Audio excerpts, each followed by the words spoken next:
Hey, all right. So I am now on the line with a Mr. Josh Edelman, AKA Salsa Josh. Is that right? That's right. Salsa Josh. What's going on? You are a salsa dancer as well as instructor. You started, I guess, focusing on salsa dancing back in 2017. Is that correct? That's right. Yes. That's started Awesome. going hard in 2017. Yeah. Okay. You are currently an officer in the United States Air Force, currently residing in Las Vegas. Is that proper? That's right. And you were raised in Pennsylvania. Is that right? That's right. I want to first say, Mr. Josh, thank you so much for taking time out to talk to me. So I really appreciate that. Yeah, absolutely. Thanks for having me. I love it. I love what you're doing. I love all the interviews and the support you're trying to raise for the dance community. It's awesome. Well, Hey, grateful, no you know, doubt, no thankful. doubt. Of course, man. I think, I think you know what? How I normally like to start this is, I like to hear about your childhood, man. So please tell me, what was it like growing up in Pennsylvania? What was that like for you? What was that experience like? Okay, so I grew up in a small town called Milford, Pennsylvania, in the northeast corner, pretty much where New Jersey, New York, and Pennsylvania connect. So it's Mm, the tri-state area, the Poconos, as they say. okay. And grew up in the woods. I mean, I had bear and deer in my yard every day. I didn't have really neighbors, so it was a very small town, um, not so diverse. And so when I was younger, I used to go to a summer camp that was actually in Massachusetts. And in the summer camp, there was a lot of diversity. I met a lot of Latinos, a lot of Spanish speakers, and I fell in love with the culture. So at a young age, I was like, man, I love the Latin culture. I want to learn Spanish. I want to be involved. I like the music. I love the food. I love the family gatherings. And so I brought that back with me and I started, learning Spanish and I grew up with that culture. So that has carried through with my entire life, that Latin passion. And it wasn't until 2015 with the Air Force that I was in Panama for some training that I took a salsa class. And there, I was like, okay, it's kind of like I went out with the boys. It was like, oh, let's go do a salsa class, see what this is about. It's kind of more of like a joke thing, but I was like, man, this is actually pretty fun. After that class, we went out to a club in Panama City, and it was a rooftop bar, beautiful evening, and I saw people dancing, like just like you see at a social. And I was blown away because I'd never seen anything like that before. I was only used to going to clubs where people were just drinking and just jumping around. This was a legit salsa social, and I was stunned. I mean, you had beautiful women, you had people just being smiling, just switching partners. I said, I need to get into this. So since then, I don't want to drag this on, but yeah, since then it kind of like it sparked something in me and changed my life, and that was kind of the icing on the cake for my Latin passion. I speak the language, I love the food, the music, but the salsa dancing, that was icing on the cake with my whole, my culture, that passion for the culture. Okay, that's awesome, man. That's awesome. Um, so I guess I'm curious. Growing up in Pennsylvania, were you?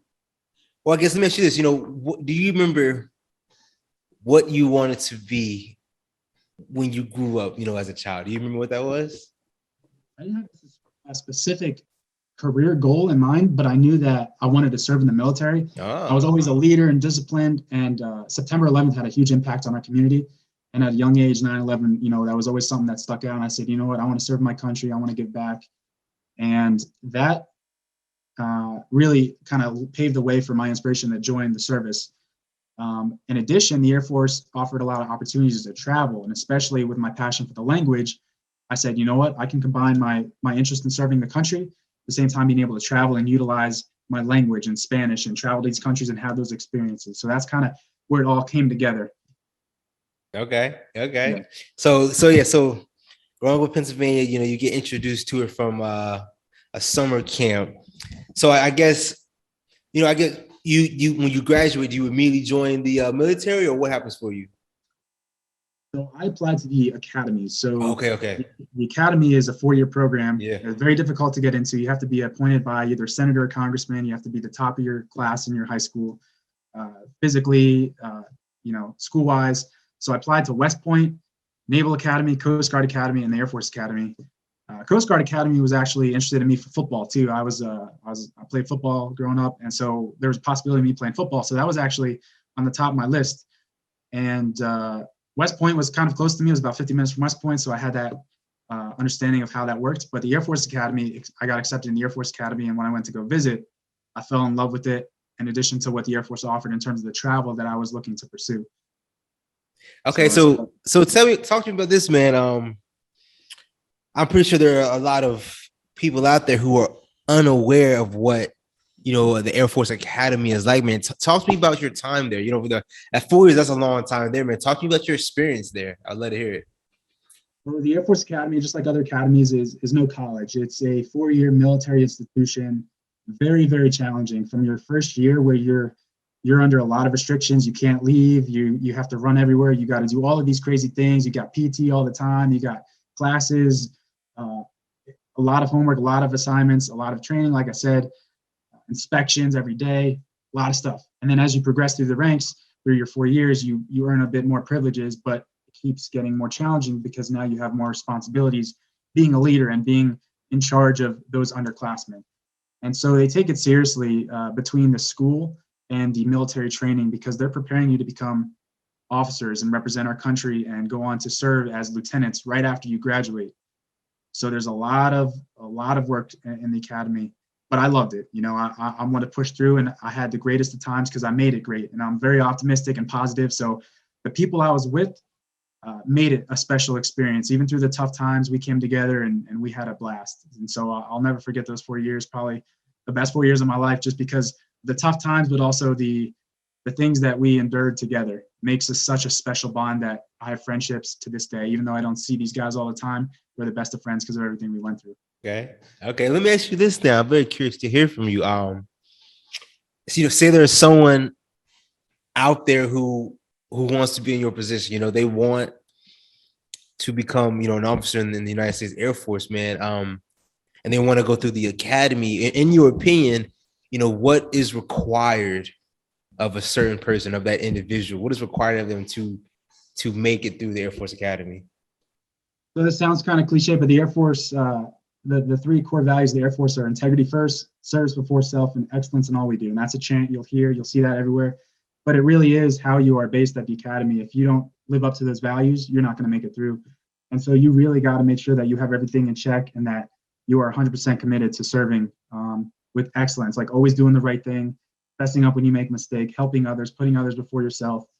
And if you can live with those core values and always pursue excellence, like I said, and have discipline, you'll be fine. And another key aspect is teamwork, making sure that you're helping others and you're relying on each other and you're coming together as a team. Because if you're trying by yourself, you're not going to make it. But if you know how to work together and develop those bonds, you'll make it through and you'll be very successful. So I recommend that to anybody if they're looking to go to the academy. Okay, I definitely understand that. I definitely do, man. I heard you say that. I think I actually read it, but are you said you were? I guess are you fluent in Spanish as well? Is that correct? I am. I speak it daily. Texting my friends. I speak every day. I'm using it. So okay, awesome. I listen to it. I listen to music. I listen to a lot of stuff in Spanish. So. Okay. Yeah. And so is that something that you are? I guess are you a linguist for the Air Force or? So my primary duty in the Air Force, I'm an aircraft maintenance officer. Okay. So I'm in charge of the maintenance logistics behind maintaining the fleet of aircraft that I'm responsible for. But secondary to that is my language career field. So okay. I am a language qualified officer in the Air Force, 100% qualified in Spanish, meaning that the Air Force can utilize me in certain missions and assignments that need a Spanish-speaking officer. And as I progress through the ranks, they're going to utilize me more and more for different positions, whether it's in the embassy or in a partner nation exercise or in a deployment where they need, hey, we need an Air Force dude that speaks Spanish to help us out. And I've been fortunate to go on a handful of missions already where I've been using Spanish and helping out in South America. Okay. And so I said earlier, but you're currently living in Las Vegas. Where were your previous duty stations? Talk to me about that. So the Air Force Academy was in Colorado Springs. Mm-hmm. So that was a 4-year program. After that, I got assigned to Charleston, South Carolina. Before that, though, I had to go to Texas for some training. So I was at Wichita Falls, Texas. Then I had to go to Charleston. And then from Charleston, I deployed to Afghanistan.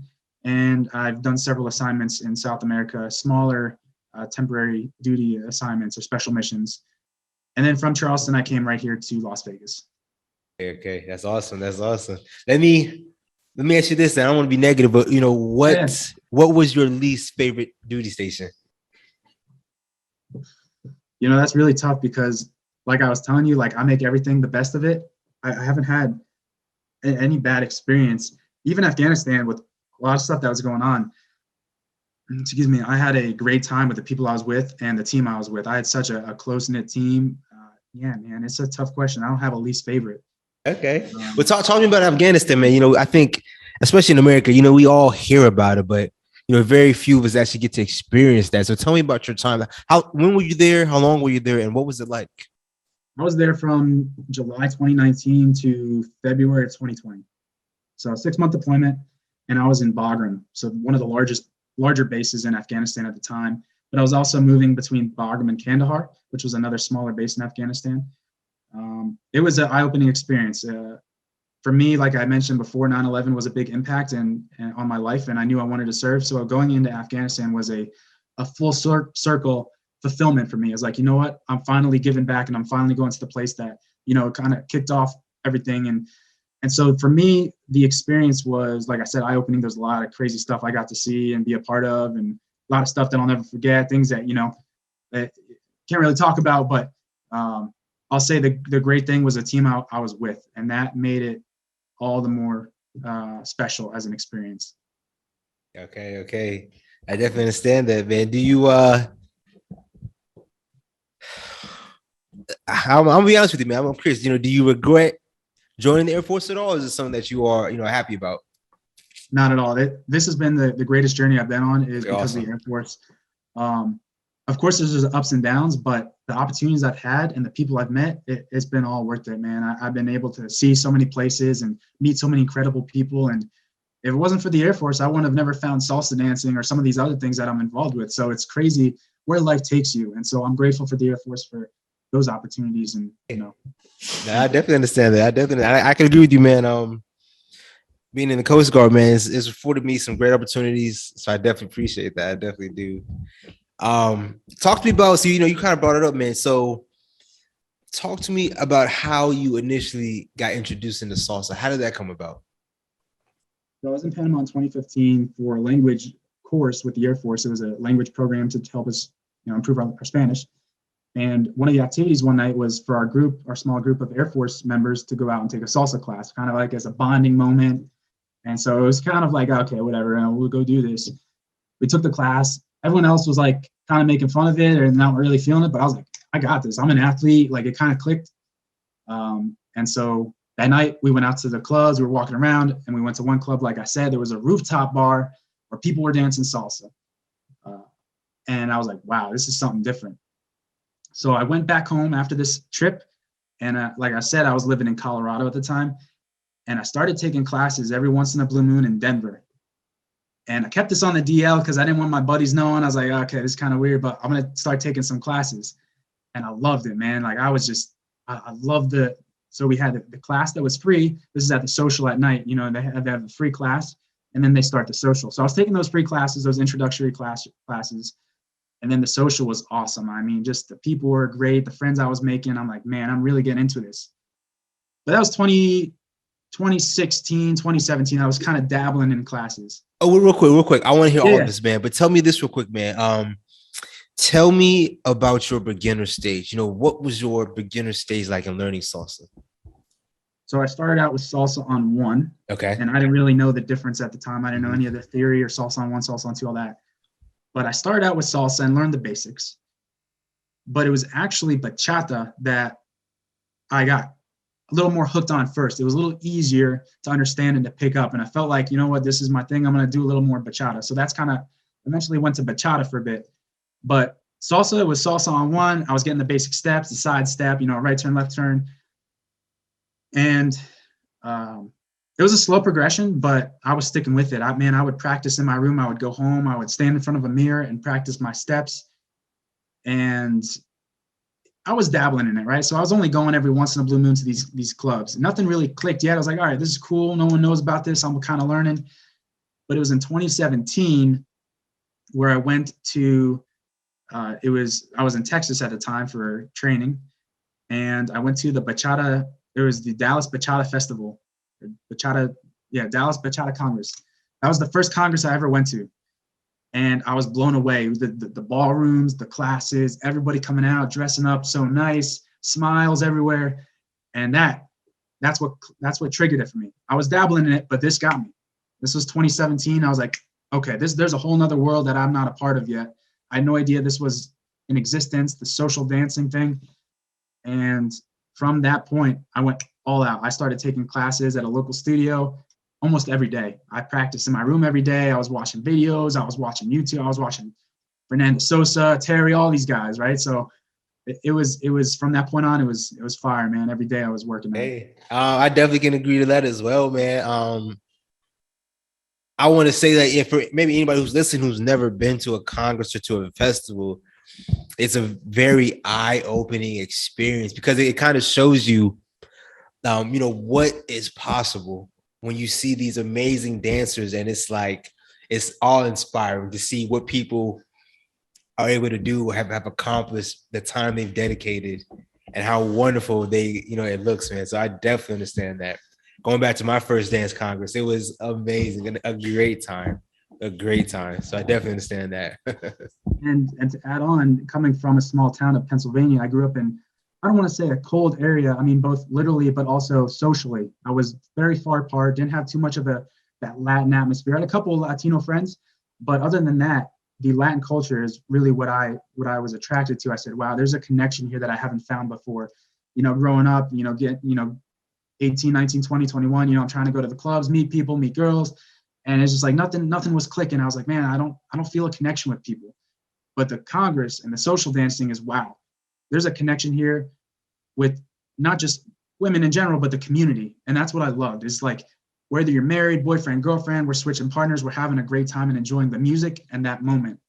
And there was something that's what clicked with me, is like, you know what, there's something special here between people and enjoyment of the music and the dance. That's what really got me. Let me ask you this, man. I'm very curious. Tell me this: how is a Latin night? A salsa, a bachata, a Cuban salsa night. How is that different than, I guess, an American dance club night? What's different? Well, I'd say at a standard American club, the intentions of people going in there are a little bit different than the intentions of a dancer. The setup is different. So I guess I'll hit on first the intentions. The intentions of, we'll just call it the typical male that's walking in there, is usually try to pick up a chick or meet some hot ladies. And nothing wrong with that, right? Everyone goes in the club with their own things. But a lot of times those intentions aren't necessarily executed properly. And so you have a lot of people going after the drinking, going after maybe the drugs, or getting into stuff, or maybe going crazy and not learning really how to truly connect with someone or to socialize properly and appropriately.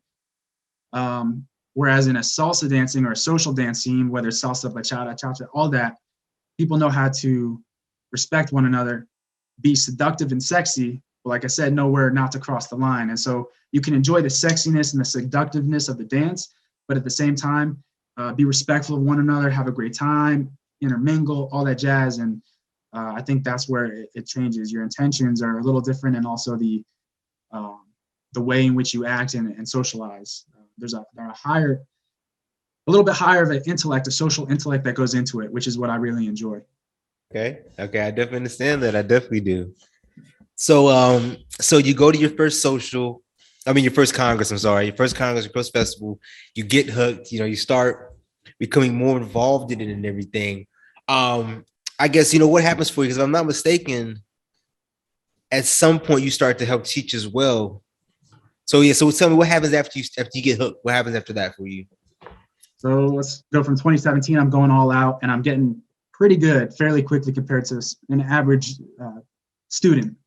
I think also with my background in sports and being athletic, it kind of helped me develop those skills. But I was going hard, man. Like, I was working every day to get better. And so the community recognized that. And at the same time, I was doing a lot of promotions just to try to get the community out. I wasn't making any money. I wasn't teaching yet. I was just, hey, let's get out. Hey, these are the events this week. This was in Charleston. I was like, hey, I started a Facebook group. I was getting the word out. And so people started, following after me or looking up to me. It's like, hey, man, this guy really cares about our scene. We like learning from him. We like watching him. We like supporting him. And so I realized, I have an opportunity here to inspire people. And being an officer in the military, that's one thing I love, is inspiring others. And now if I can do this not through the military, but also through a passion of mine, oh man, that really is fulfilling, is being able to dance and inspire others. And so through my, I guess, improved dancing abilities and my community outreach, I had opportunities come up to teach at maybe a little social here or there, or at the local studio to help out when the instructor wasn't there. And so it was very, frequent, or not frequent. It was infrequent. It was kind of random. But I'll say when I went to Afghanistan in 2019, there was a tent in one of the recreation areas where at night on Wednesdays they had a country night where people would come and take classes on two-stepping. And I said, you know what? There's no Latin night. Let me see if I can't start up a Latin night. So I got it started up on Thursday nights. And I started teaching classes there at this tent. And so people came out. This is the middle of Afghanistan. A lot of crazy stuff's going on, bad stuff sometimes. But hey, a Thursday night, people would come together and we'd take some dance classes and have a good time for a little bit. And that really took off. And a lot of people loved it. We got a lot of good reviews from it. And people were starting to film videos. And I was taking some videos of it. And some videos went viral.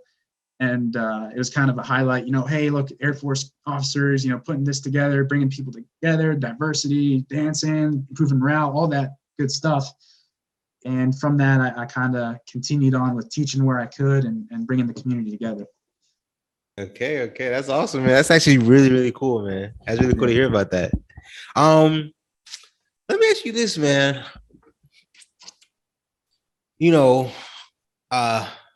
I'm not Spanish. I don't think you're Spanish either. Nah, not even of Latin culture, of Latin descent. Yeah. So I'm curious. I did the DNA test. I got 0% Latin. So I'm curious. Tell me this: Have you always felt welcomed in the Latin scene, or have you sometimes felt, like people felt like you were what's the word? Taking their culture from them, or Yeah, I got you. I know what you're saying. To be honest, I've always had a really good experience. Awesome. Within the Latin dance community. As you know, it's very diverse. You got people from everywhere in the world. Salsa dancing is everywhere. So I've never received any of that cold shoulder effect. Any social I've gone to, there's always someone that I know mutually. It's a small dance community. And if not, you end up making friends just from dancing with people and meet new people. So I would have to say no, although I have, of course, there's always the comments, or there's something from someone who's outside of the dance community, more so maybe a Latino, that they see me speaking Spanish and traveling, and they're like, man, who's this guy I think he is, trying to do our culture? I understand that, if they don't know me at face value, yeah, they can probably think I'm maybe, I would never ever make fun of a culture or do anything, and I've never done that. But maybe someone who doesn't know me and they just see a quick clip of me talking in the Cuban, I speak with a Cuban accent. And so I've received something like that before, but no, man, in the dance world, it's been good vibes all around so far. That's all, and I would agree with that as well. Just from my experience, it's always been just nothing but love. Always been nothing but love, and I met some great people just like you, and that's why I think we both continue to do it, man. Such a great experience, man. Yeah. So tell me this, you're heavily involved in the Latin scene and everything. We're currently in 2021. How has COVID affected the Latin scene in Las Vegas? Have you still been able to go out, party, teach, dance, or have things kind of slowed down for you? I was excited to move to Vegas. This was in the beginning of 2020. So COVID hadn't taken off yet. And so I was moving to Vegas. I'm like, you know what? I just came back from a rough deployment, but I'm excited. I'm moving to Vegas, a big dance scene. The second week I got to Vegas, everything shut down because of COVID. Everything, all the socials, classes, studios, everything shut down. So unfortunately, I only got a couple of socials in before that happened.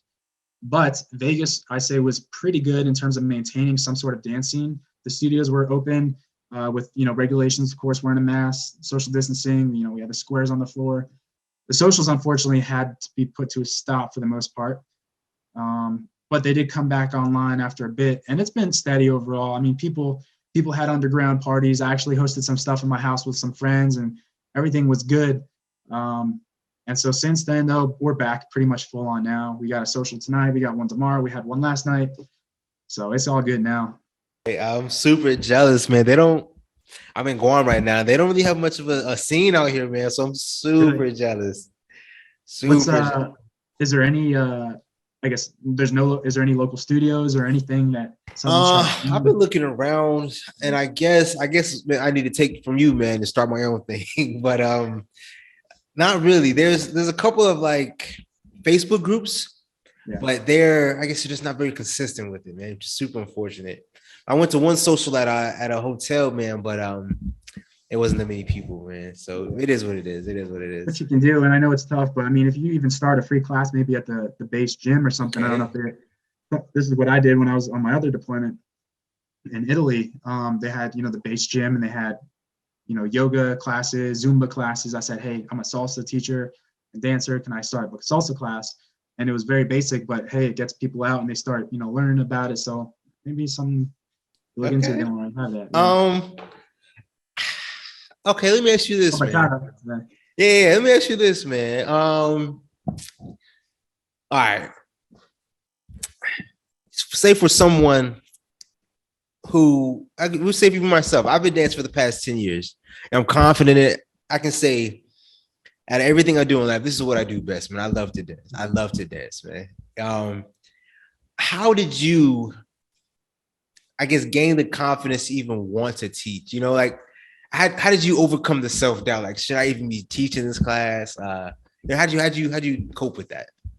That's a really good question, because you never know at what point you feel like you're good enough to start teaching, to where you don't want people criticizing you because maybe you're not the best in the scene. And I've learned from my experience, and also from wisdom of, people, older than me and more experience, is that you don't have to be the best dancer out there to be a good instructor. You can be a very, very good instructor and not be the best dancer. For me personally, I care about how I teach and how I inspire others. And of course, yeah, you need to have a good competency in dancing, and you need to have a good foundation and a good amount of variety in your dancing and knowledge in order to teach. But you don't got to be the best. And I think there's a line to where you say, hey, you know what, I'm good to teach now. But more importantly is, how do I come across, and how do I instruct to others, and how do I get to somebody? How do I make a difference in somebody's life or in the classroom? And so I had that experience from being an officer and having that passion to inspire others, that combined with a good baseline competency of dancing, to where I could say, you know what, I got enough in me in salsa dancing, but I got more in me in how I teach and how I come across, that I feel like I'm confident to lead a class.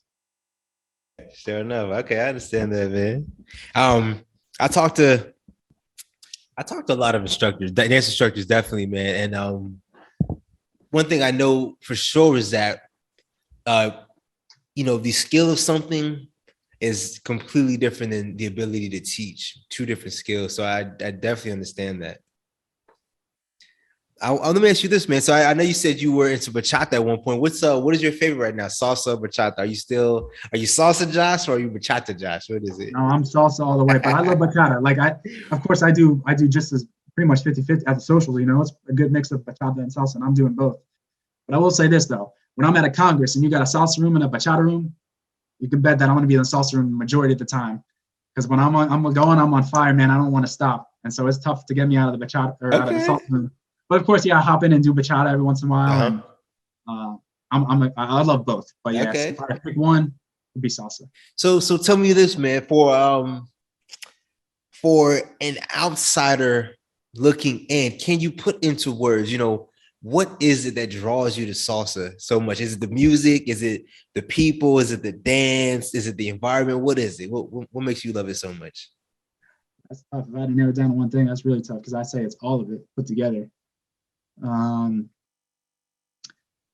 trying to think. The music I love, but not many people understand the lyrics. They don't speak Spanish, or they don't understand it. Let me ask you this though. All right, I hear plenty of people say they love the music, but if I pull up next to you at the stoplight, are you bumping some salsa, or are you some country music or something? No, I'm not a country guy at all, but it's mostly salsa. I just Okay. do the Spotify. You know how Spotify has that top songs of the year? My number one is salsa. It's like the most listened to sound or song genre, and it was salsa. But I got a good mix. I love classic rock and modern hits and stuff like that. So I'm a mix, but yeah. Okay. I definitely understand you, man. I think that's in my opinion, I understand. Like, so me personally, man, I started with salsa, moved on to bachata, then I got into kizomba, and then I got into Brazilian zouk, man. And currently for me, man, I love kizomba. I love Yeah. kizomba. Oh man, So that's my tell me favorite. about that. What how'd you click into kizomba, if you don't mind sharing while you're How did I click into it, yeah. man? I'm pretty sure you've been to socials where they kind of play all of them, right? You know, Yeah. at one at a time. I was in Richmond, Virginia. That's where I'm from. I'm from Richmond, Right. Virginia. I guess I went to a social or something. They put it on. I never seen it before. And the reason I brought it up is to say that is that I think I love Kizomba so much is because I think I connect with the music more. Okay. I love that music genre a lot, man. Saw it, start taking classes, start taking private classes, fell in love with it. Talk to me about that, man. Talk to me about the benefits of do you take privates at all? I do not take privates. Okay. I do take, classes at a local studio where I take classes weekly, and then also practice with a friend of mine at the gym. So that really helps. She's a professional salsa dancer from Colombia. Okay. So I'm actually helping her with salsa on too, and she's helping me with more of the salsa caleña style. Okay. So tell me real quick. Why have you not taken privates? I'm just curious. I think it's just because I'm practicing so much with friends or just from the classes that I don't ever feel a need to take just a private, just because I've been fortunate enough to have friends that have wanted to practice with me. So when I was in Charleston, I had a good friend who was helping me learn. She was a very good dancer. Still is to this day. Of course, she's very active, but she took her time she pretty much gave me privates, but for free in the sense that we were meeting up at the gym and practicing. But she was giving me privates. So I'll say that's the truth. Yeah, it was pretty much privates with her. And then likewise, here in Vegas, I'm practicing with a friend. And so we're both at a good enough level to where we're helping each other and we're able to critique and learn from each other's mistakes. So. Okay, I understand. But I recommend, I would recommend to anyone, if they have an opportunity to take privates, 100%. That's really where you get the good critique that you need. Man. If you don't receive that critique and that feedback, you're not going to improve. You're not going to know what you're doing. And I'll say one more thing on this topic. A lot of people know me for filming the socials. You see my videos. I'm always filming. That's probably one of the best feedback you can get is seeing yourself dance. And that's what I love is because I'm watching myself and I go, man, I look so silly there. Like, my arm looks stupid. My leg is off on an angle. Whatever silly comments would come up in our head, I watch that and that helps me critique myself. And so that's another thing that helps is filming myself. Man. I will speak on that as well, man. Recording yourself dancing can be very beneficial, man. Like you said, you get to pinpoint whatever it is you don't like about your dancing style and fix that. So yes, you are very quick. Recording yourself dancing is extremely beneficial to anybody. I definitely understand that. And I definitely agree with you on that, man. Definitely. I guess at this point, man, I want to thank you so much, Mr. Josh, for taking time out to talk to me. I really appreciate that. Yeah, absolutely. Thank you, Terrence. I really appreciate this. Thanks for having me on, and keep doing what you're doing because we need to keep growing the scene and bringing people involved in, and that's how we make a world a better place. So I appreciate it. Of course. Real quick, tell me, do you have any upcoming events? Anything you want to plug? Anything you want to share? So I do teach a free class here in Las Vegas. It's at Park MGM down on the Strip. So if anybody's coming through in Vegas, we have an event on Thursday nights at Park MGM. Just shoot me a message or follow me on Instagram. You can see all of the promotions and what's going on. It's a free club. It's awesome. Live band, great dance floor. So that's it on Thursday nights. Real quick, what is your Instagram? What's your Instagram? How can people get in contact with you? How can they reach out to you? Yeah, so I'm known as Salsa Josh. So if you type in Salsa Josh, it'll be the first one that pops up. Shoot. On Instagram, it's Salsa_Josh, but you just got to type in Salsa Josh, it pops up. And then same thing with YouTube and Facebook and Twitter. I'm not on Twitter too much, but Salsa Josh is where you can find me at. Perfect, man. I want to thank you so much, Josh, for taking time out to talk to me. Is there anything you want to say before we close up this episode? If I could say one thing, and I said this in an interview I had the other day, was for anybody out there, you find this passion, pursue it 100%. Don't give up. You're going to have days where your dancing feels awful. You're not connecting with the music or your partner, but you're going to have days where it clicks and you feel so fantastic. And those waves make it such a special journey, because it just makes it worth it, because you're improving all the time, even though you don't feel like it. So stick with it and never give up. Hey, that's perfect. That's perfect. And I'm pretty sure that's something that all dancers can attest to. Definitely. Like I said before, man, I want to thank you so much, Josh. Thank you so much, sir. Yes, sir. Thank you. No doubt. This is it for this episode of the 2 Podcast. Take it easy, Josh. Yeah, we'll see you. That's all it is.